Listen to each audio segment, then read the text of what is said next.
Uric acid high છે એટલે protein બંધ? તો આ સૌથી મોટો મિથ છે. જો તમારો યુરિક એસિડ હાઈ આવે છે તો ઘણા લોકો કહે છે કે પ્રોટીનને બંધ કરી દો.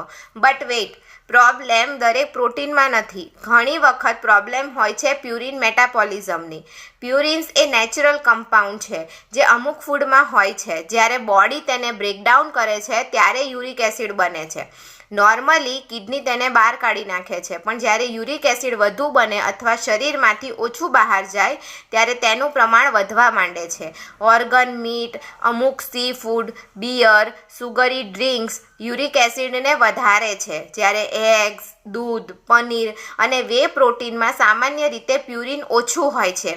દાળ અને લ્યુક્ઝિયમમાં પણ પ્યુરિન મોડરેટ હોય છે, પણ મોટાભાગના લોકો માટે તે સંપૂર્ણ બંધ કરવાની જરૂર પડતી નથી.